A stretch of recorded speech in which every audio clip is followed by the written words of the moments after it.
Welcome to our members only page. And so today I'm going to go over a couple of different settings that you definitely need to put on your child's AAC device. And so let's dive right into it. So the first thing you're going to do whenever you get the device is set up your child's voice and whatever voice you think is going to sound most like your child. So you'll go up here to menu once your TouchChat is open. You'll go to settings, scroll down to speech here.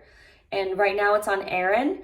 If I am working with a little boy, sometimes I like to use Josh. Hi, I'm Josh, one of the high-quality text-to-speech voices. Please go to the Upgrade store now to purchase and download my voice. So you can see that it uses the voice so it can show you. So you can scroll through here. There are lots of different languages. There are lots of different intonations and pitches. So just choose one that you think would sound most like your child. Mine was set on Heather, so I'm going to set it back to Heather. Okay, so I've selected Heather. I'm gonna hit done, test it. Yellow. Okay, totally fine for me. I have a deep voice, she's a deep voice, it's fine. Okay, so the next thing you're gonna wanna do is put a passcode after you've made all of your changes. So after you've done all of the changes, which I'm going to show you how to edit a page, I'm going to show you real quickly how to put a passcode on the page, and that's so your child can't just delete buttons, add buttons on their own. You can definitely encourage them to let you know if they need to add a button. And so here you're going to go to settings, you're going to go to editing, and right here it says menu passcode. You're going to create a menu passcode. So mine's down here, and you're going to set it up with whatever number choice. I mean, honestly, I usually like to do 1, 2, 3, 4, 5, 6, or 1, 2, 3, 4, but you could also set it to your child's name and numeric code, whatever is going to work best for you that you can definitely remember so that you can edit all of these pages. Okay, so whenever you are editing a page, what you have to do is, because you're going to go to your vocabulary, right? I'm on the 60, and you can say it's a 60, but you're going to select here 60, and you can do the basic or the larger number of consistency for high frequency words. I'm on the basic. Now let's say I want to put my name in here. So let's go to people, and I'm not on the people page yet. So let's go menu, edit page.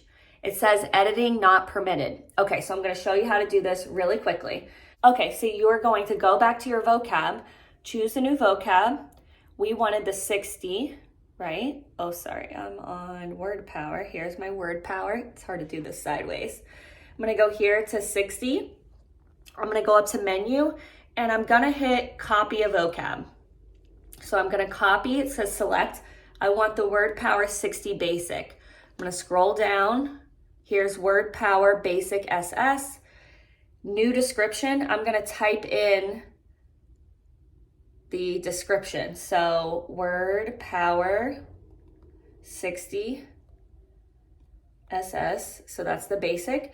And then I'm gonna put copy. And the new title is gonna be my name because this is the board that I'm using. So I'll say Kelly 1.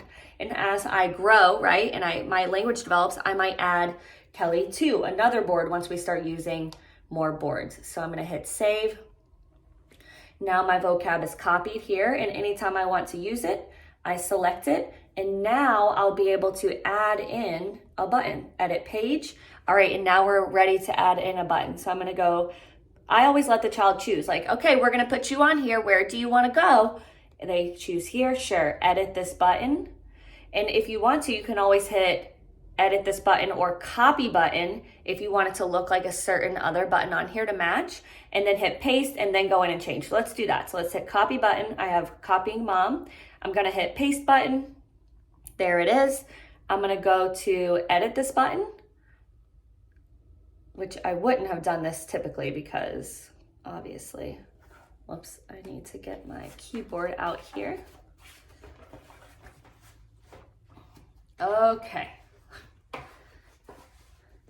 Okay, we're back. Okay, so I'm gonna delete mom. I'm gonna type in Kelly because that's my name. and I'm gonna import an image. You can select images here, so I'm gonna select image, go up to the top, and then here's basically different Kellys, right? You can do this with any button. And one thing that I definitely wanna tell you is, let's say you're trying to look for the word Play-Doh. If I look for the word Play-Doh, it's not gonna be in here, but if you want pictures using Play-Doh, you'll type in the word clay, because all of the Play-Doh is under clay. And so that's one thing you have to keep in mind, is it might be a different word that you're looking for. It might already be in there, or the pictures might be located under a different word. So that's just one example.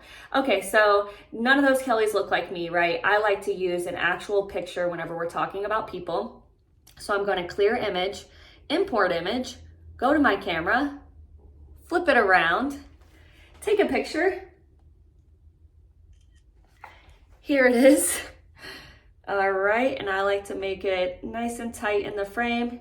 Use the photo, hit done. Make sure that it's saying the correct thing, and hit save.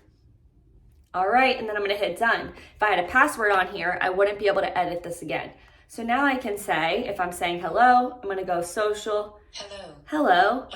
And then I'll go back to people. Kelly. Hello, I'm Kelly. I would also do that for social, go to personal questions. And then if I'm gonna edit this, edit page, here I am, edit this button. So it says my name at the top. We're gonna change the button message, which says my name is Kelly.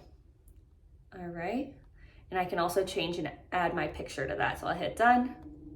My name is Kelly. All right, and now you've learned how to do that. Okay, so we put a passcode on, we changed our voice, we know how to edit the page and copy and import a vocabulary. And now the most important part is, how do I keep my child from watching YouTube on this, right? You're gonna go into settings.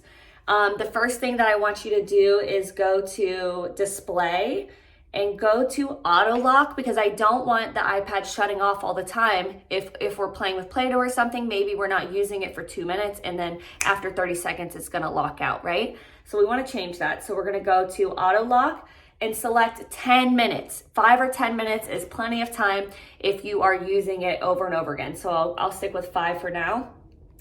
Next, I'm gonna go to accessibility. You're gonna scroll down. You're gonna click on general guided access, turn it on, put on a passcode setting. So I'm gonna set it up here. Okay, retype my password. So you can see right here, guided access is on. This iPad is different from the iPad that I use at school. So I had to look up how to turn it on this page. Okay, and so if you were on the newer iPad mini, you're gonna triple click the home button 3 times to turn it on. On this one, I'm gonna use my home button, which I can't do while I'm holding it up. Okay, I'm gonna do it this way. Okay, there it is, guided access is on. So I'll hit start. Now, finish. I'm using this, Stop. And I'm like, oh, I think I wanna watch a YouTube video. More. Exit. Help. It says guided access is enabled. Triple click the home button. So let's say like somehow your child can magically read that and they click it, they're gonna need your passcode in order to get off of it. If they can't, it's still on, right?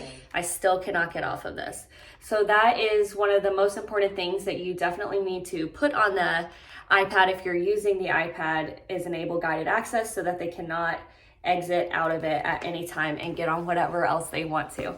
So those are my top extra tips and tricks for managing, setting up, and turning on when starting your AAC device. This will be different for depending on whatever program you choose. Like if you choose Proloquo to go, or if you choose LAMP, it's gonna look a little bit different than TouchChat does. So these are just a couple of ideas for TouchChat, but guided access is gonna work on any iPad. Accessibility limits are gonna be the same, so make sure to implement those, and leave me comments and questions down below on what my next video should be. All right, guys, see you next time.